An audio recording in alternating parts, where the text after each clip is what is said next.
جو نبی اکرم صلی اللہ علیہ وسلم کے تعلق سے آتا ہے کہ آپ نے فرمایا، جامع ترمذی کی روایت، حدیث کے الفاظ جابر رضی اللہ عنہ فرماتے اور کہتے ہیں کہ اللہ کے رسول صلی اللہ علیہ وسلم اس وقت تک نہ سوتے جب تک سورہ علم تنزیل، علم تنزیل مطلب سورہ سجدہ کو علم تنزیل بھی بولتے ہیں، اس کی ابتدا جو ہے، ٹھیک، علم تنزیل سورہ سجدہ سورہ نمبر 32 اور تبارک الذی بیدہ الملک سورہ نمبر 66، سورہ ملک سورہ تبارک الذی نہ پڑھتے جب تک نہ سوتے، سورہ سجدہ سورہ نمبر 32 اور سورہ ملک سورہ نمبر 67۔ اب کوئی آدمی سوچ سکتا سورہ بنی اسرائیل اور سورہ زمر ایک جگہ آ رہا ہے، بہت بڑی بڑی صورتیں ہیں، 17 اور 39، کہیں آ رہا ہے سورہ ملک اور سورہ سجدہ 32 اور 67۔ تو ہو سکتا ہے نبی اکرم صلی اللہ علیہ وسلم کچھ صورتیں معمول پڑھتے ہوں گے اور کچھ صورتیں کبھی پڑھتے اور کبھی نہیں پڑھتے ہوں گے، جس نے جب جو دیکھا اس نے وہ عمل کو روایت کر دیا۔ سمجھ رہے ہیں بات کو؟ کچھ صورتیں آپ معمول پڑھتے ہوں گے، کنٹینیوسلی پڑھتے ہوں گے، اور کچھ صورتیں آپ کبھی پڑھتے ہوں گے اور کبھی نہیں، مطلب ایک سیٹ آف صورتیں آج، ایک سیٹ آف صورتیں کل، آپ اور ہم بھی کر سکتے ہیں، کبھی سورہ بنی اسرائیل اور سورہ زمر پڑھ کے سو گئے، کبھی سورہ ملک اور سورہ سجدہ پڑھ کے سو گئے، ہے نا، اور آپ سب کچھ صورتیں مسلسل مکمل اور ہمیشہ، ایسا سورہ اخلاص، سورہ فلق، سورہ ناس، چھوٹی چھوٹی ہمیشہ۔ تو یہ آپ کا معمول الگ الگ وقتوں میں رہا ہوں گا، اور دیکھنے والے نے جب دیکھا اس نے وہ بات آپ کی روایت کر دی، یا واللہ عالم آپ سب ایک ساتھ کرتے ہوں گے، واللہ عالم، اللہ ہی بہتر جانتا، ٹھیک ہے۔ تو بہرحال اس میں آتا ہے کہ آپ دو صورتیں، مطلب الف لام میم تنزیل، ٹھیک ہے، مطلب یہ سورہ سجدہ اور اس کے بعد تبارک الذی بیدہ الملک سورہ نمبر 67 پڑھتے ہیں۔ سورہ ملک کو آپ صلی اللہ علیہ وسلم فرماتے اور کہتے ہیں، حاکم کی روایت ہے، عبداللہ ابن مسعود رضی اللہ عنہ کے راوی کہتے ہیں سورہ ملک تبارک الذی بیدہ الملک عذاب قبر سے رکاوٹ ہے۔ آپ سے روز پڑھتے اور یہ عذاب قبر سے رکاوٹ ہے، آڑ ہے، ڈیفنس ہے میرا اور آپ کا، یاد رکھیے۔ اسی طرح جو ہے سورہ ملک قیامت کے روز اپنے پڑھنے والوں کے لیے سفارش کریں گی، یہ ابن ماجہ کی روایت ہے۔ سورہ ملک سفارش کریں گی، یاد رکھیے، حتیٰ کہ وہ جھگڑا کریں گی اور اس پڑھنے والے کو بخشا کر لے جائیں گی، خبر میں بھی بینیفٹ، آخرت میں بینیفٹ۔ سورہ ملک تبارک الذی بیدہ الملک، ٹھیک، وہو علی کل شیء، یہ آپ پڑھیں گے، اس کے یہ فائدے۔ اسی طرح سورہ ملک پڑھنے والے کی مغفرت کے لیے قیامت کے روز اللہ تعالیٰ سے یہ سورہ جھگڑا کریں گی اور جنت میں لے جائیں گی، عذاب قبر سے محفوظ رکھیں گی، آخرت میں اللہ تعالیٰ سے جو ہے مجادلہ کریں گی، جھگڑا کریں گی، اور جنت میں بھی لے جائیں گی اپنے پڑھنے والے کو، ٹھیک۔ یہ جو ہے طبرانی کی روایت میں کہ جنت میں لے جائیں گی، ٹھیک ہے۔ بہت ہی جو ہے اہم صورت ہے۔ اس کے تعلق سے ایک بات جو آتی ہے، ابن کثیر رحمہ اللہ نے اپنی تفسیر میں سورہ ملک کی اس کو روایت کیا، وہ روایت اس طرح سے، سورہ ملک خود پڑھنی چاہیے اپنے بیوی بچوں کو، حتیٰ کہ اپنے پڑوسیوں کو بھی اس کے پڑھنے کی تلقین کرنا چاہیے، اور صحابہ ایسا کرتے تھے، خود پڑھتے تھے، اپنے بیوی بچوں کو بولتے تھے، اور اڑوس پڑوس میں بولتے تھے سورہ ملک پڑھا کرو بھائی، سورہ ملک پڑھا۔ نبی اکرم صلی اللہ علیہ وسلم حدیث سے فرماتے جب کھاؤ تو بسم اللہ پڑھو، ہے نا، جب کسی چیز کو کھولو تو بسم اللہ پڑھو، جب کسی چیز کو ڈالو، پانی اگر مشکی سے ڈالے تو بسم اللہ پڑھو، چیزوں پر ڈھاکو تو بسم اللہ پڑھو، دروازے کھولو تو بسم اللہ پڑھو، دروازے بند کرو تب بسم اللہ پڑھو، ہے نا۔ کتنا ہے، قرآن پڑھ رہے ہیں اس سے پہلے ہم کو بسم اللہ پڑھنا ہے، کسی کام کی شروعات کرے اس سے پہلے ہم کو بسم اللہ پڑھنا ہے، مطلب بسم اللہ ایک طرح سے ایک ماسٹر دعا ہے، ایک ماسٹر کی جیسا ہوتا ہے نا، تو ایک ماسٹر دعا ہے کہ ہمیں کچھ نہیں آتا تو یہ کر سکتے کم از کم، بسم اللہ، اللہ کے نام سے، بڑا مہربان نہایت رحم۔ اور یہ بڑی اہم چیز ہے، اگر یہ شامل نہ ہو تو ہمارا کھانا اس میں بھی شیطان شامل، ہمارا پینا اس میں بھی شیطان شامل، ہمارا رہنا اس میں بھی شیطان شامل، یاد رکھیے۔ اور اللہ کا ذکر نہ ہو تو ہر عمل میں شیطان داخل ہو جاتا ہے، یاد رکھیے، سمجھ رہے ہیں، ہر عمل میں یاد رکھیے۔ تو بسم اللہ کو ایک معمول بنا لے اللہ کے نام سے، ہے نا۔ وضو کرنا ہے تب بھی بسم اللہ پڑھنا ہے نا، کہ اس کا وضو نہیں جس نے بسم اللہ نہیں پڑھا، مطلب بڑا اہم ہے، بڑا اہم ہے، بھول جاتے ایک الگ بات ہے لیکن بڑا اہم ہے، یاد رکھیے۔ تو بسم اللہ یاد رکھیے، تو یہاں سورہ فاتحہ شروع ہو رہی، بسم اللہ الرحمن الرحیم، اللہ کے نام سے، بڑا مہربان نہایت رحم کرنے والا۔ تو ہمیں بھی چاہیے ہم جب قرآن کو پڑھیں تو بسم اللہ سے چالو کرے، ہر کام کرے تو بسم اللہ سے چالو کرے، اور بسم اللہ اللہ کے نام سے۔ ظاہر سی بات ہے اگر ہم کسی کام کو اللہ کے نام سے شروع کریں گے تو یہ کام بابرکت ہوگا، فضیلت کا حامل ہوگا، اہمیت کا حامل ہوگا، برکت لائیں گا، رحمت لائیں گا، ہے نا، اللہ کا کرم ہمارے طرف متوجہ ہوگا، اس لیے کہ ہم نے اللہ کے بابرکت نام سے اس چیز کی شروعات کی، اور اللہ کے نام سے زیادہ بابرکت چیز دنیا میں کوئی نہیں، یاد رکھی، سب سے بابرکت چیز۔ اس کے بعد اللہ تعالیٰ جس میں تاثیر دے اس کو برکت والا اللہ بنا دیتا ہے، لیکن سب سے بابرکت چیز۔ تو ہم جب شروعات کریں کسی چیز کی تو بسم اللہ سے کریں۔ تو یہاں بھی اللہ نے سورۃ الفاتحہ کی اپنی کتاب کی ابتدا بسم اللہ الرحمن الرحیم، اللہ کے نام سے، بڑا مہربان نہایت رحم والا، ٹھیک ہے، یہ اس کا معنی ہے۔ الحمدللہ رب العالمین، آیت نمبر 2، تمام تعریفیں اس اللہ کے لیے جو سارے عالم کا رب ہے، تمام تعریفیں اس اللہ کے لیے سارے عالم کا رب ہے۔ اب قرآن کی ابتدا اور سٹارٹ دیکھیے کتنی بیوٹیفلی ہو رہی ہے، کتنی خوبصورتی کے ساتھ ہے۔ پہلے شروعات کرنے کا طریقہ سکھا دیا گیا، کتاب شروع ہوتی ہے بسم اللہ الرحمن الرحیم، ہر کام سے پہلے کرو۔ دوسرا الحمدللہ رب العالمین، تمام تعریفیں اس اللہ کے لیے ہے جو سارے عالم کا رب ہے. تعریف حمد کرنے یا حمد کسی کی جائے تو وہ صرف اللہ کی ذات ہے، یہ بتا دیا گیا. اور اللہ رب العزت کون ہے، انٹروڈکشن بھی آ جا رہا ہے دوسری آیت کے اندر، الحمدللہ رب العالمین، تمام تعریفیں اس اللہ کے لیے ہے جو سارے عالم کا رب ہے. مطلب اللہ تعالیٰ کوئی لوکل، علاقائی، ٹرائبل یا ریجنل گاڈ نہیں ہے. جس رب کی ہم تعریف کر رہے ہیں وہ رب سارے عالم کا رب ہے، جس کی ہم تعریف، سارے عالم، سارے عالم، عالم جو کچھ وجود میں ہے سب عالم ہے، جو کچھ وجود میں سب عالم میں. تو تمام تعریفیں اس اللہ کے لیے جو سارے عالم کا، تمام چیزیں جو وجود میں لائی ہے اس نے، ان سب کا رب ہے. سمجھ رہا؟ الحمدللہ، تمام تعریف. اور الحمدللہ کا معنی شکر کے اس میں نہیں لینا چاہیے. حالانکہ حمد میں شکر شامل ہے لیکن شکر میں حمد شامل نہیں ہے. کیوں کہہ رہا ہوں میں؟ جنرلی اردو اسپیکنگ میں کیا ہوتا ہے ہمارے پاس، الحمدللہ کا معنی کیا لیتے ہیں ہم لوگ؟ اللہ کا شکر ہے. اب پرابلم کیا ہوتی ہے، حمد میں شکر شامل ہے لیکن شکر میں حمد شامل نہیں ہے. سمجھ رہے آپ؟ جیسا کہ اگر میں کہہ رہا ہوں شکریہ بھائی صاحب آپ نے میرا کام کیا، لیکن ضروری نہیں میں اس کی تعریف کروں، میں پسند بھی نہیں کرتا ہوں اس کو، نہیں شکریہ ادا کرتا ہوں. حمد میں شکر شامل ہے، شکر میں ہم شامل نہیں ہے. اگر ہم اردو زبان کے اعتبار سے اس کا معنی اللہ کا شکر ہے، جیسا کہ لوگ کھانا کھاتے ڈکارائی تو الحمدللہ پڑھتے ہیں، اس کے علاوہ بہت کم پڑھتے ہیں. حالانکہ الحمدللہ کے تعلق سے اس کی فضیلت ہے، لا الہ الا اللہ افضل الذکر، الحمدللہ افضل الدعا. حدیث کے الفاظ، افضل الدعا، سب سے افضل دعا الحمدللہ، سب سے افضل دعا الحمدللہ. تو بہرحال اس کا معنی تمام تعریفیں، تمام شکر اللہ کے لیے نہیں ہے، تمام تعریف. چونکہ شکر کے اندر حمد شامل نہیں ہوتی، حمد میں شکر شامل ہے، تو ہم اس کو تمام تعریفیں لیں. اللہ کا شکر یہ معنی مت لیں، ورنہ اللہ کا شکر معنی میں لیں گے تو پھر صرف اچھائی پہ بولنا پڑیں گا. اگر کوئی خیر ہم کو نظر نہ آیا تو ہم اس پہ الحمدللہ کیوں بولیں گے، الحمدللہ کیوں بولیں گے؟ جیسا کہ کوئی پیدا ہو گیا کسی کے گھر میں، بچہ پیدا ہوا تو کیا بولتے ہیں لوگ؟ الحمدللہ اللہ نے مجھے اولاد عطا کی. لیکن اگر کسی گھر میں کوئی مر گیا اور آپ نے کہا الحمدللہ تو آپ گئے، کیوں کہ معنی کیا اس میں لیا جا رہا ہے؟ تمام شکر ہے نا، شکر. تو یار یہ موت پہ تم بول رہے، جب کہ الحمدللہ تمام تعریف ہے. تو کوئی پیدا ہو بھی تو تعریف اللہ کی، کوئی بیمار ہو بھی تو تعریف اللہ کی، کوئی مر جائے بھی تو تعریف اللہ کی، دنیا میں خیر بھی آئے تعریف اللہ کی، شر بھی ہمارے اوپر آئے جو کہ آزمائش ہے تعریف اللہ کی، تعریف اللہ کی. یاد رکھیے چاہے حالات سے ہم جو بھی گزرے ہو. تو الحمدللہ رب العالمین، تمام تعریف ہے اللہ کے لیے جو سارے عالم کا، عالم سے مراد ہر وہ چیز جو ایگزسٹنس میں، ہر وہ چیز جو وجود میں ہے، انسانوں کا عالم، جنوں کا عالم، فرشتوں کا عالم، کیڑے مکوڑوں کا عالم، مچھلیوں کا عالم، جانوروں کا عالم، چرند پرند کا عالم، تمام چیزیں جو کچھ ہے، کائناتوں کا عالم. یاد رکھیے لا تعداد کائنات ہے جو اللہ نے، تمام عالموں کو آپ دیکھیں تو آپ تعجب کریں گے. تمام تعریف ہے اس اللہ کے لیے، سارے عالم کا رب ہے، ان سب کو بنانے والا ہے. اس لیے کہ اگر اس عالم پہ کوئی غور کرے نا تو بنانے والے کی ذات پر خود ایمان لاتا ہے، جتنی چیزیں اس نے بنائی. اور رب کہتے عربی زبان میں، رب کہتے اس ذات کو کہ جب جتنا ضرورت ہو اتنا دینے والا، اس کو کہتے رب. جب جتنا ضرورت ہو اتنا دینے والا، اس کو کہتے رب. بچہ ماں کی پیٹ میں ہے، جب جتنی ضرورت ہے اس کو وہاں دینے والا. ماں کی پیٹ سے نکل کے دنیا میں آ گیا، جب جتنی ضرورت ہے اس کو وہ چیز دینے والا. جو جو اس کی چیزیں ضرورت کی وہ چیزیں اس فراہم کر دے رہا ہے. سمجھ رہا؟ تو یہ ہوتا ہے رب، جو جب جتنا جیسے ضرورت ہو اتنا دینے والا. سمجھ رہے؟ نہ زیادہ نہ کم، جتنی آپ کو ضرورت ہے.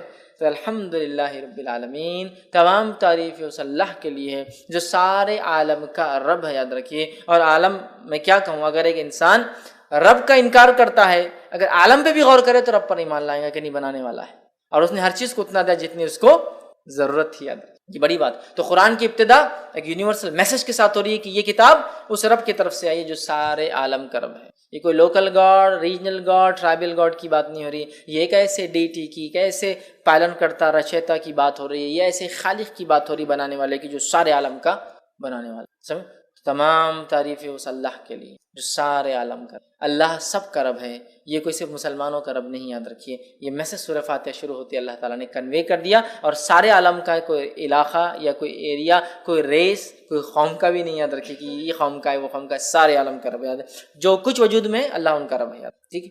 الحمدللہ رب العالمین الرحمن الرحیم، بڑا مہربان نہایت رحم کرنے والا. یاد رکھیے. اب بڑا مہربان نہایت رحم کرنے والا، اس کا کیا معنی ہے؟ تو اس کے تعلق سے ایک مشہور روایت ہے، جامع ترمذی کی حدیث ہے، اور حدیث کے الفاظ ہے کہ اللہ تعالیٰ فرماتا ہے کہ میں اللہ رحمان نے رحم کو پیدا کیا. رحم سمجھتے ہیں؟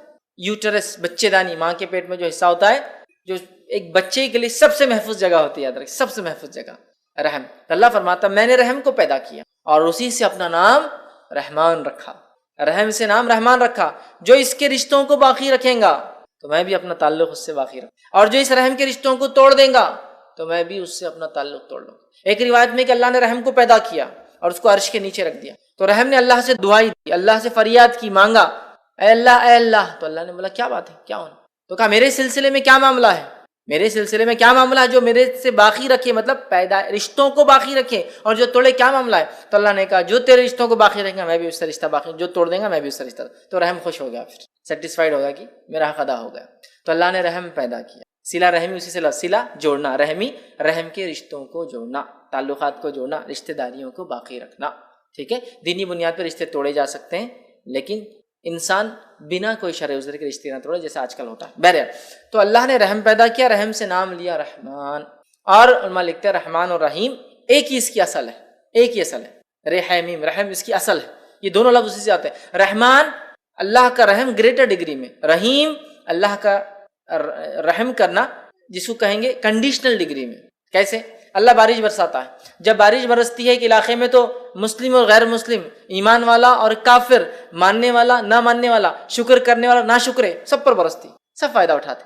رحمان انکنڈیشنل رحم، اور رحیم کنڈیشنل رحم۔ اللہ تعالیٰ روز قیامت صرف مومنوں پہ رحم کریں گا، کافروں پہ نہیں کریں گا، سمجھ رہا؟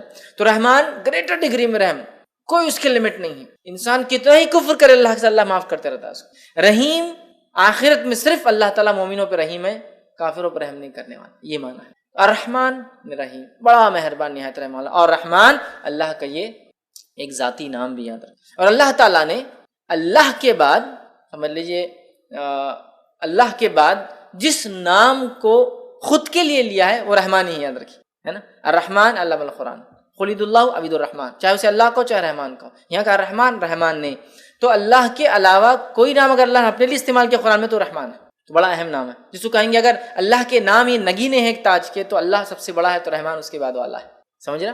تو رحمان اس کے ذاتی نام بھی ہے، رحیم صفتی نام بھی ہے، رحمان بہت رحم کرنے والا اور بڑا مہربان، سب کے لیے نہایت رحم کرنے والا، مومنوں کے لیے آخرت میں ادر۔ تو اسی لیے کچھ علماء لکھتے ہیں رحمان دنیا کے اعتبار سے، رحیم آخرت کے اعتبار سے مومنوں کے لیے صرف۔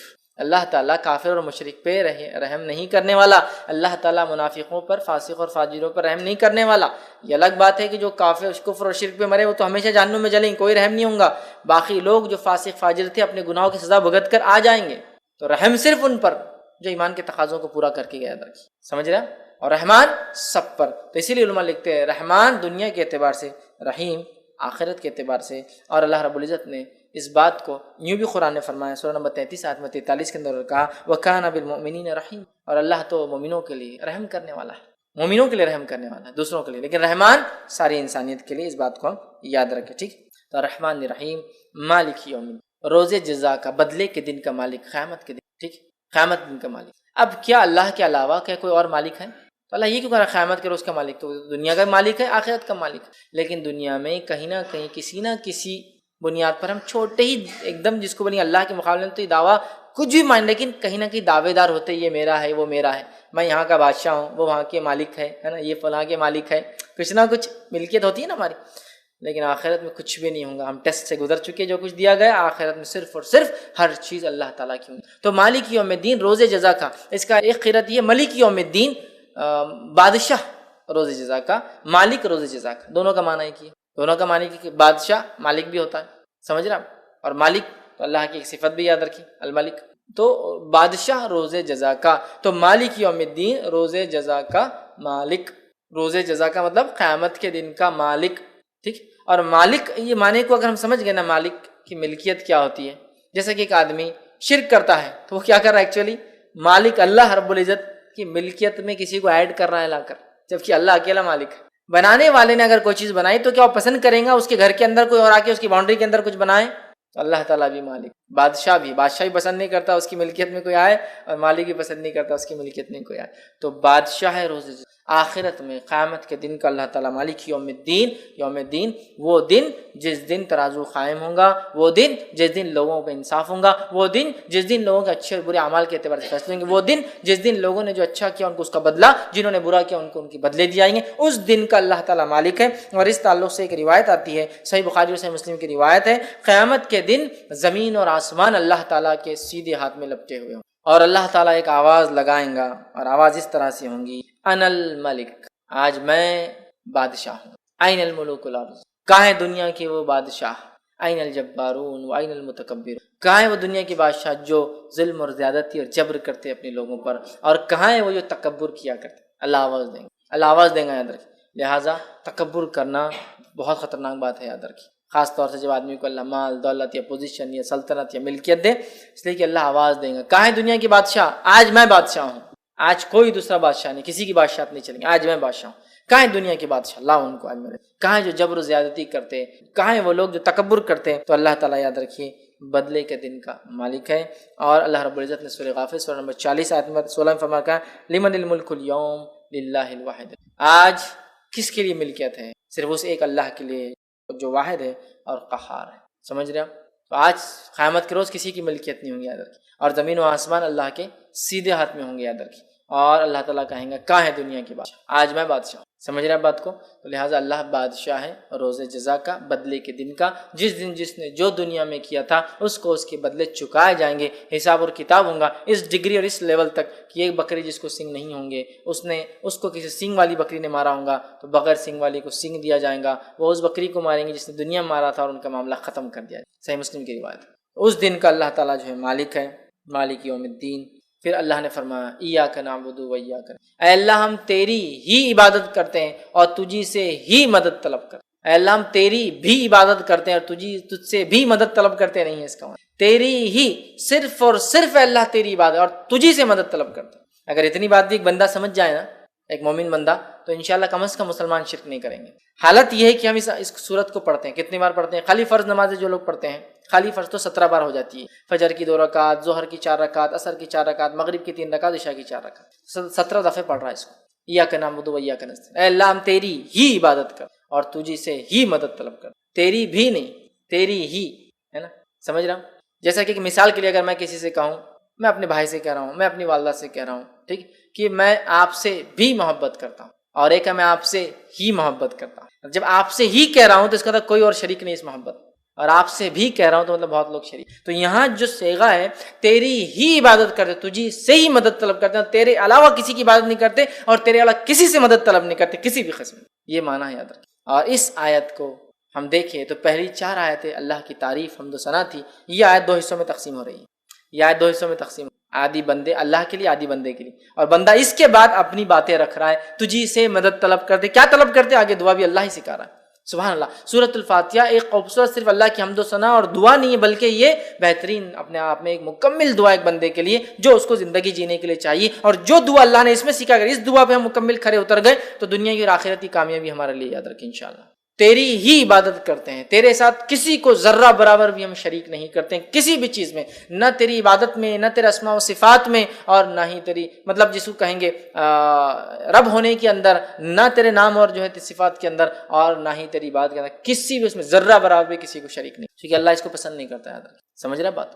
تو اللہ تیری ہی عبادت کرتے ہیں، تجھے سے ہی مدد طلب کرتے ہیں. اور کیا اس کے بعد مدد طلب کر رہے ہیں؟ کیا دعا ہم اللہ سے کر رہے ہیں؟ اللہ تعالیٰ نے خود وہ دعا بھی سکھا دی. تو ایاک نعبد و ایاک نستعین اہدنا الصراط المستقیم، اے اللہ ہمیں سیدھے راستے پر چلا، اے اللہ ہمیں سیدھے راستے پہ چلا. صراط کہتے ہیں راستہ، مستقیم سیدھا راستہ. اے اللہ ہمیں سیدھے راستے پہ چلا. اب سیدھے راستے کی ہم دعا کرتے ہیں اہدنا الصراط المستقیم. اب یہ سیدھے راستے میں ہم کیسے چل پائیں گے؟ بتائیے مجھے. اہدنا الصراط المستقیم، سیدھا راستہ دکھا. یہ سیدھا راستہ کیا ہے؟ میں جو راستے مجھے وہی سیدھا لگ رہا، آپ جو راستے آپ کو وہ سیدھا لگ رہا، دنیا کا ہر انسان جس راستے اس کو لگا وہی طریقہ، وہی سیدھا راستہ ہے. کون بتائیں گا سیدھا راستہ کیا ہے؟ میں شرک بدعت کر رہا ہوں مسلمان کہہ کے اپنے آپ کو صراط مستقیم پہ ہوں، سب کو باقی گمراہ سمجھ رہا ہوں، ہے نا؟ میرا حال یہ ہے کہ میں شرک کر رہا ہوں اور صراط مستقیم بھی سمجھ رہا ہوں، آپ سب کو گمراہ کہہ رہا ہوں. آپ کا حال یہ، آپ بھی کچھ تو بھی نیا کر رہے ہیں، اپنے آپ کو صراط مستقیم. منافق کا حال یہ کہ منافق بھی دل میں کفر رکھ رہے، ظاہر ایمان کا بتا رہے اور وہ بھی سمجھ رہے سیدھے راستے پر. تو ہمیں سیدھا راستہ دکھا، اسٹریٹ پاتھ، سیدھا راستہ، صراط مستقیم. صراط مستقیم پہ ہم کیسے قائم رہیں گے؟ اس تعلق سے ایک جامع ترمذی کی بڑی بہترین جو ہے روایت ہے وہ میں آپ کے سامنے رکھتا ہوں کہ صراط مستقیم کیا ہے. جامع ترمذی کی روایت ہے، نبی اکرم صلی اللہ علیہ وسلم فرماتے ہیں اللہ تعالیٰ تمہارے لیے ایک مثال دیتا ہے، مطلب حدیث قدسی یہ بھی. پھر آپ نے فرمایا مثال ایک سیدھے راستے کی، صراط مستقیم مثال ایک سیدھے راستے کی ہے، سیدھا راستہ ہے، اور اس راستے کے دونوں جانب دیواریں کھڑی ہوئی. کیا ہے؟ والز، دیواریں. ان دیواروں کے اندر دروازے ہیں، ان دروازوں پر پردے لگے ہوئے. دیواروں میں دروازے ہیں، دروازوں پر پردے لگے ہوئے. اور ایک انسان، ایک آواز دینے والا سامنے جو راستے کے سامنے ایک دروازہ ہے، مطلب راستہ جہاں جا رہا وہاں ایک دروازہ ہے، اس کے سامنے راستے پہ نیچے کھڑے کی آواز ہے، اے لوگو میری طرف آؤ، اے لوگو میری طرف آؤ۔ اور دوسرا ایک کھڑا ہوا ہے جو آواز دینے والا، وہ اوپر کھڑا ہے، مطلب دروازے کے اندر ایک کھڑا ہے، ایک اوپر کھڑا ہے۔ جب کوئی انسان اس سیدھے راستے پہ چلتے چلتے وہ پردہ ہٹانے کی کوشش کرتا ہے، وہ جو دروازوں پہ پردے ہیں نا، ہٹانے کی کوشش کرتا ہے، اوپر والا آواز دیتا ہے، اے بندے اس طرف مت جانا ورنہ تو اس سے گزر جائیں گا، اے شخص تجھ پہ ہلاکت ہو، اس پردے کو مت ہٹانا ورنہ تو اس سے گزر جائیں گا۔ پھر آپ نے فرمایا یہ سیدھا راستہ صراط مستقیم ہے، یہ اسٹریٹ جو راستے کی بات صراط مستقیم ہے۔ اس کے دونوں جانب جو دو دیواریں اللہ کی حدود ہے، لمیٹیشنز ہے، اس کے باہر بھی نہیں، اس کے باہر بھی نہیں، اس کے بیچ میں چلنا ہے، ود ان دس باؤنڈریز، یہ لمیٹیشنز ہے۔ اس میں جو دروازے بنے ہوئے تھے یہ اللہ کی حرام کردہ چیز ہے، اس پہ جو پردے لگے تھے تم کو بتا دیا گیا کہ یہ حرام ہے، بتا دیا گیا حرام ہے، جانا نہیں۔ بیچ میں جو آواز دینے والا کہتا ہے لوگو میری طرف آؤ، میری طرف آؤ، تم صراط مستقیم پہ رہوں گے، وہ قرآن ہے۔ کہتا ہے لوگو میری طرف آؤ، تم صراط مستقیم پہ، وہ قرآن ہے۔ اور اوپر جو آواز دینے والا ہے، جب وہ آدمی پردہ ہٹانے کی کوشش کرتا ہے، حرام چیز کی طرف جانے کی کوشش کرتا ہے، تو آپ نے فرمایا وہ جو اوپر والا آواز جو دیتا ہے ایک مومن کا سچا دل ہے جو سب سے پہلے حرام چیز پر اس کے خلاف گواہی دیتا ہے، ارے مت کرو، غلط ہے۔ مومن کا سچا دل ہے جو سب سے پہلے خود بولتا ہے ارے مت کرو، وہ غلط ہے۔ تو صراط مستقیم پہ ہم کیسے قائم رہیں گے؟ امت مسلمہ صراط مستقیم پہ کیسے قائم رہیں گی؟ قرآن کے ذریعے میرے بھائی۔ اب قرآن کو چھوڑ کے باقی سب طریقوں پہ انسان چلیں گا تو کیا صراط مستقیم پہ قائم رہیں گا؟ نہیں، اس لیے کہ صراط مستقیم ایک سیدھا راستہ ہے، لیکن اس راستے میں بہت سارے شارٹ کٹس بھی کھلتے ہیں، لیکن سارے شارٹ کٹ جہنم میں جاتے ہیں۔ ابن ماجہ کی روایت ہے، نبی اکرم صلی اللہ علیہ وسلم ایک صحابی کا انتقال ہوا، تشریف فرماتے خبر کھودی جا رہی تھی، آپ نے ایک ٹہنی جھاڑ کے ہاتھ میں لی اور وہ مٹی میں خبر کی ایک سیدھی لکیر ماری اور اس پہ دائیں بائیں جانب اور لکیریں ماری اور کہا یہ بیچ کا راستہ صراط مستقیم ہے، یہ میرا راستہ ہے، یہ بیچ کا راستہ صراط مستقیم ہے، یہ میرا راستہ ہے۔ اور اس میں جو دائیں اور بائیں جانب لکیریں جا رہی ہے یہ صراط مستقیم پر شیطان بیٹھے ہوئے ہیں جو لوگوں کو گمراہی کی طرف بلاتے ہیں۔ تو صراط مستقیم پر شیطان بیٹھا ہوا ہوتا ہے۔ بہت سارے لوگ بولتے ہیں مسلمان اگر ایک ہے، قرآن ایک ہے، کتاب ایک ہے، کلمہ ایک ہے، نبی ایک ہے، سب چیز ایک ہے، تو پھر ان میں اختلاف کیوں؟ ان میں اختلاف کیوں؟ تو یاد رکھیے شیطان ان کے پیچھے جو صراط مستقیم پر ہے نا، شیطان انہی کے پیچھے جو صراط مستقیم ہے انہی کو تو بہکائیں گا اور بھٹکائیں گا، باقی لوگوں کو تو پہلے گمراہ کر چکا اور اطمینان کے ساتھ آرام کر رہا ہے۔ سمجھ رہے بات؟ تو اختلاف تو ہم میں ہی ہوں گا نا، کیوں؟ اس لیے کہ ہم صراط مستقیم پہ اور شیطان ہی نہیں چاہتا ہے، سمجھا؟ تو سیدھی جو صراط مستقیم ہے نا، اسٹریٹ پاتھ، یہ راستہ ایسا نہیں ہے کہ بالکل آپ اس پہ ایک بار آ گئے تو زندگی بھر اہدنا الصراط المستقیم، اے اللہ ہم سیدھی راستے چلا۔ تو کوئی ایک آدمی جب اسلام قبول کر لیا اپنے آپ سے سوال کر سکتا ہے کیا میں سیدھے راستے پہ نہیں ہوں؟ پھر کیوں مجھے دعا کرنے لگایا جا رہا ہے روز اہدنا الصراط المستقیم، اہدنا الصراط المستقیم، اہدنا الصراط المستقیم؟ کیوں دعا کرنے لگایا جا رہا ہے؟ اس لیے کہ صراط مستقیم پہ آنے کے بعد ہی بھٹکنا سب سے اصل کام ہے شیطان کا، صراط مستقیم پر آنے والوں کو ہی بھٹکانا، باقی کو تو لگا چکا، باقی کو جہنم کے راستے لگا چکا، منافق جہنم کے راستے لگ چکے، کافر جہنم کے راستے لگ چکے، مشرک جہنم کے راستے لگ چکے، ایمان کی طرف آئیں گے تبھی پیچھے پکڑیں گا وہ کہ اب اس کو میں بھٹکاؤں، سمجھ رہے؟ اسی لیے ہم کو ایمان والا ہونے کے ناطے تکبر نہیں کرنا ہے کہ جنت میں جائیں گے، اس لیے کہ ہمیں صراط مستقیم پر مرنے تک دعا کرنا ہے، اللہ ہمیں صراط مستقیم پر قائم رکھ۔ ایمان لانے کے بعد ایک آدمی سوچ سکتا نا کیوں دعا کرنے لگا جا رہی سیدھے راستے پہ چلا؟ اس لیے کہ اب خطرہ زیادہ ہے ہمارا جس کو کہیں گے جہنم میں جانے کا، اس لیے کہ اب شیطان ہمارے پیچھے ایڑی چوٹی کا زور لگا دے گا کہ ہمیں لے جائے، سمجھا؟ اور جہاں وہ شرک نہیں کرا سکیں گا تو چھوٹے چھوٹے گناہ کرا کے خوش رہیں گا۔ نبی اکرم صلی اللہ علیہ وسلم نے فرمایا کہ اب اس علاقے میں، عرب کے علاقے میں شیطان مایوس ہو چکا ہے کہ اس کی کبھی عبادت ہوں گی، اب مایوس ہو گیا، اب نہیں ہوتی، لیکن وہ تم سے چھوٹے چھوٹے گناہ کروائیں گا جن کو تم معمولی سمجھ کے کرو گے اور وہ اس میں خوش ہو جائے، سیٹسفائیڈ ہو جائے۔ تو جہاں اب شرک نہیں ہو سکتا وہاں صغائر کر کے سیٹسفائیڈ ہے وہ، جہاں وہ شرک کروا سکتا تو پہلے ہی اٹیک کرتا ہے۔ اس لیے ہم کو ہر روز سکھایا جا رہا ہے اہدنا الصراط، اے اللہ ہمیں سیدھے راستے پہ چلا، سیدھے راستے۔ کیوں؟ کہ صراط مستقیم سے بھٹکانے کے لیے شیاطین بیٹھے، اہدنا الصراط، اے اللہ ہم سیدھے راستے چلا، صراط الذین انعمت علیہم، اس راستے پر چلا جن پر تیرا انعام ہوا، جن پر تیرا انعام ہوا، یاد رکھیں، جن پہ تیرا انعام ہوا، تیری نعمتیں تو نے برسائی، جو تیرے پسندیدہ بندے تھے، انعام ان پہ ہوں گے نا اللہ کے جو پسندیدہ بندے تھے، تو اہدنا الصراط، سیدھے راستے پہ چلا۔ اور کس کے راستے پہ چلا؟ مطلب اس سے پہلے کون تھے جو سیدھے راستے پہ چلے؟ وہ انعام والے لوگ، اہدنا الصراط المستقیم، سیدھے راستے پہ چلا، ان کے راستے پہ چلا جن پہ تیرا انعام ان پہ ہوا جو سیدھے راستے پہ چلے تھے۔ وہ کون تھے؟ من النبیین، وہ انبیاء تھے، والصدیقین، اور سچے لوگ تھے، والشہداء اور شہید تھے، والصالحین اور نیکوکار تھے، وحسن اولئک رفیقا، جو قرآن کی ایک آیت کا ہی حصہ یاد رکھے نا، ایک لمبا واقعہ ہے اس کے پیچھے بہرحال، لیکن انعام والے لوگ کون ہیں یہ آیت کے اندر بتا دیا گیا، وَمَن يُطِعِ اللَّهَ وَرَسُولَهُ فَأُولَئِكَ مَعَ الَّذِينَ أَنْعَمَ اللَّهُ مِنَ النَّبِيِّينَ وَالصِّدِّيقِينَ وَالشُّهَدَاءِ وَالصَّالِحِينَ وَحَسُنَ أُولَئِكَ رفیقا، کہ جو اللہ اس کے رسول کی اطاعت کریں گا تو وہ ہوں گا روز قیامت ان کے ساتھ، من النبیین انبیاؤں کے ساتھ، والصدیقین سچوں کے ساتھ، والشہداء شہیدوں کے ساتھ، والصالحین اور نیکوکاروں کے ساتھ، وحسن اولئک رفیقا، اور کیا ہی بہترین ساتھی ہے۔ سمجھے آپ؟ انعام کس پر ہو؟ 4 لوگوں پر، انبیاؤں کے طریقے پہ ہم کو چلنا ہے، اور بالخصوص نبی اکرم صلی اللہ علیہ وسلم کے طریقے، چونکہ آخری نبی جو ہمیں دیے گئے، والصدیقین اور سچوں کے طریقے پہ، جس طرح سے ابوبکر الصدیق سچے انسان تھے، سارے دنیا نے جھٹلایا، آپ نے اقرار کیا، سارے لوگ عرب کے ہنس رہے تھے کہ محمد کہہ رہے ہیں، جو مشہور واقعہ ہے کہ آپ کو لقب صدیق کیوں ملا، وہ یہ تھا کہ سارے لوگ ہنس رہے تھے کہ محمد صلی اللہ علیہ وسلم رات کے ایک حصے میں کل گئے اور جا کر مسجد اقصیٰ سے پھر آسمانوں کا سفر کر کے آئے، دیکھو محمد، نعوذ باللہ، محمد صلی اللہ علیہ وسلم تمہارا ساتھی، کسی نے ابوبکر صدیق سے کہا تمہارا ساتھی جو ہے نعوذ باللہ پاگل ہو چکا ہے، کہ وہ یہ کہہ رہا ہے کہ رات کے ایک حصے میں مسجد اقصیٰ جو کہ 1 مہینے کا سفر، اس کے بعد آسمانوں کا سفر کر کے آیا ہے۔ ابوبکر صدیق رضی اللہ عنہ نے کہا کیا محمد صلی اللہ علیہ وسلم یہ بات کہہ رہے؟ تو کہا پھر میں اس کو مانتا ہوں، وہ جا کر آئے۔ صدیق سچا مطلب تصدیق کرنے والا، سچ کو ماننے والا، صدیقین جیسا ابوبکر صدیق اور دیگر سچے لوگ تھے، والشہداء اور شہید، جس طرح سے عمر ابن خطاب رضی اللہ عنہ، جس طرح سے عثمان ابن عفان رضی اللہ عنہ، جس طرح سے علی بن ابی طالب رضی اللہ عنہ، جس طرح سے حمزہ بن عبد المطلب رضی اللہ عنہ، اور جس طرح سے ایک لمبی فہرست ہے شہداء کی، اور وہ صالحین اور جو نیک لوگ ہیں، اللہ کے نیک بندے ہیں، یہ وہ 4 لوگ ہیں کیٹیگریز جن پہ اللہ کا انعام ہوا۔ یہ سب ایمان کے بعد والی چیز ہے، ایمان لائے وہ سارے تقاضوں کو پورا کرنے والے، لیکن ایمان کی بلندیوں کو چھونے والے، جس میں انبیاء جن کے درجے تک ساری انسانیت بھی مل جائے تو ایک نبی کے ایمان کے برابر یہ درجے تک نہیں پہنچ سکتی، وہ تھے، اور اس کے بعد ان کے راستے پہ ہمیں چلنا ہے، بالخصوص نبی اکرم صلی اللہ علیہ وسلم کے طریقے پہ، اور پھر وہ صدیقین، وہ سچے لوگ ہیں جو تصدیق کرتے تھے حق کی ہر دور اور زمانے میں۔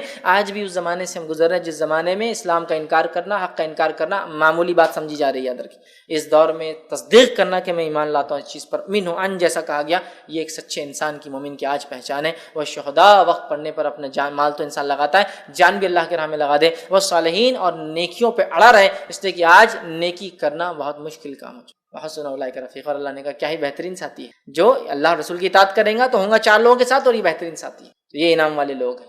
تو اللہ چلا ہمیں سیدھے راستے پر، کن کے راستے پر؟ جو اس راستے پہ چل چکے ہیں پہلے، وہ کون ہے؟ وہ 4 لوگ جن پہ تیرا انعام ہوا، وہ 4 لوگ یہ ہے، ٹھیک ہے، صراط الذین انعمت علیہم غیر المغضوب، اور مت چلا ان راستے پر، ان لوگوں کے راستے پر جن پر تیرا غضب ہوا۔ اس سے مراد یہود، اس سے مراد یہود، اس لیے کہ وہ ایمان والے تھے ہم سے پہلے، لیکن ایمان والے ہونے کے باوجود انہوں نے کفر کو اور شرک کو پسند کیا، انبیاء کی نافرمانی کو پسند کیا، اللہ کے جس کو شعار علامت انبیاء کو قتل کرنا پسند کیا، جو رب چاہتا تھا اس کی خلاف ورزی کرنے کو پسند کیا، ہفتے کو مت شکار کرو کرنا ہے پسند کیا، سمجھ رہے آپ، نافرمانیوں کو پسند کیا، اطاعت کو چھوڑ دیا۔ یہود، ان پر اللہ کا غضب ہوا، اور یہود کی خصوصیت رہی جو ان سے کہا گیا وہ پیچھے رہے اس کے، اور اللہ رب العزت ان سے وعدہ کر چکا قیامت تک یہودیوں کو اللہ تعالیٰ آزماتا رہے زبردست عذاب سے، ہر صدی میں ان پہ عذاب آتا ہے، المالک ہر دور میں ان پر ایک صدی میں عذاب آتا ہے، زبردست اللہ عذاب لاتا ہے، چونکہ ان کی سرکشیاں اتنی زیادہ ہیں۔ تو کہا غیر المغضوب، چلا انعام والی راہ پر، مت چلا ان لوگوں کے طریقے پر جن پر تیرا غضب ہوا، یہاں مراد یہود ہے، ولا الضالین، اور ان کے طریقے پہ مت چلا جو تیرے راہ سے بھٹک گئے، یہاں مراد نصارہ، اس لیے کہ ایک یہودیوں کو دیے گئے انبیاء انہوں نے قتل کیا انبیاءوں کو بے حرمتی، اور ایک دیے گئے نبی نصارہ کو انہوں نے خدا بنا دیا، مطلب دونوں ہی الگ الگ ڈائریکشن میں بھاگے، ایک حد سے پیچھے رہ گیا تو ایک حد سے آگے بھاگ گیا، جو ان کی رائٹس تھے، جو ان کا حق تھا وہ چھوڑ کر ایک نے اتنا دیا کہ بولے یہ تو اللہ ہی ہے نبی کو، اور ایک نے کیا کیا، نبیوں کو قتل کیا جا رہا ہے دھڑلے سے، یہ نبی نے برابر فتویٰ نہیں قتل کر دو، ایک بات اپنے دل سے خلاف کی، قتل کرا دو، مار دو، سمجھ رہا بات۔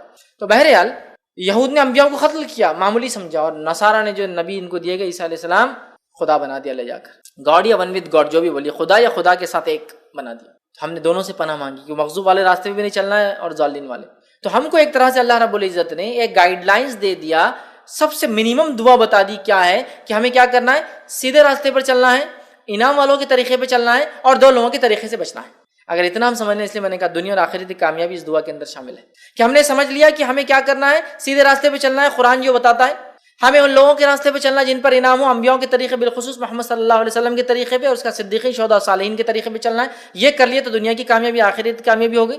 اور دو لوگوں کے راستے سے بچنا ہے، مطلب انہوں نے جو شر یا سرکشی یا برائی یا جو کام کیا وہ ہم کو نہیں کرنا ہے بس. اگر یہ نہیں کہ تو ہم خود بخود ان کے راستے پہ ہو جاتے ہیں. مطلب ایمان لانے کے بعد صراط مستقیم پہ اگر ہم ہیں اور اس کے بعد انعام والے لوگوں کے طریقے پہ چل رہے ہیں تو دو چیزوں سے بچنا ہے ہم کو. وہ کیا ہے؟ جس طرح سے یہود نے کام کیا جن پہ اللہ کا غضب ہوا اور ضالین نے کیا، اگر یہ کر لیتے ہیں انشاءاللہ عزیز تو ہم ان دونوں سے بچ گئے اور یہ لوگوں کے طریقے پہ چل گئے تو دنیا بھی کامیاب، آخرت بھی. ابھی انعام والوں کی راہ کیا ہے اور کیسی ہے؟ یہ صراط مستقیم کیا ہے؟ قرآن اب شروع ہو رہا ہے اس کے بعد، ہے نا، سورہ فاتحہ کے بعد الف لام میم ذالک الکتاب شروع ہو رہا ہے کہ یہ ہے وہ صراط مستقیم جو حدیث کے اندر جامع ترمذی کے آگے قرآن جو بلاتا ہے لوگوں میری طرف آؤ. صراط مستقیم، یہ صراط مستقیم پہ قائم رہنے کا ایک ہی ذریعہ قرآن، دوسرا کوئی ذریعہ نہیں، کوئی کتاب نہیں، کوئی چیز نہیں. قرآن اے لوگوں میری طرف آؤ، اے لوگوں میری طرف آؤ، اور وہ صراط مستقیم یاد رکھیں، وہی سیدھا راستہ ہے. تو ہمیں قرآن کو تھامنا ہے. اگر اہدنا الصراط المستقیم ہم دعا کرتے ہیں تو صراط الذین انعمت علیہم، انعام والوں کی راہ. کیا انعام والوں کی راہ؟ کیا کیا انہوں نے؟ قرآن اٹھا لیجیے، سورہ بقرہ چالو ہو گیا، موسیٰ علیہ السلام کا واقعہ چالو ہو گیا. کیا حرکتیں کی موسیٰ علیہ السلام کے ساتھ لوگوں نے؟ ہمیں وہ حرکتیں اپنے انبیاء، اپنے نبی کے ساتھ اور خاص طور سے محمد صلی اللہ علیہ وسلم کے ساتھ نہیں کرنا چاہیے. چونکہ ہم آخری امت ہے، لہٰذا دوسرے نبی کا تذکرہ اب ہمارے لیے وہ لائق اتباع نہیں ہے. محمد صلی اللہ علیہ وسلم طریقے پہ چلنا ہے. ہم نے کوئی بھی کام اس کے خلاف نہیں کرنا جس طرح سے وہ لوگوں نے اپنے انبیاء کو تنگ کیا. ہمیں وہ کوئی حرکت، وہ کوئی کام، وہ کوئی خصلت، وہ کوئی کیریکٹر اپنے اندر نہیں پیدا کرنا ہے جو یہود کے اندر تھا، جس کے اللہ کا غضب ہوا ان پر. کوئی بھی چیز نہیں کرنا جو انہوں نے کیا، کسی بھی شکل میں انہوں نے کیا، ہمیں نہیں کرنا.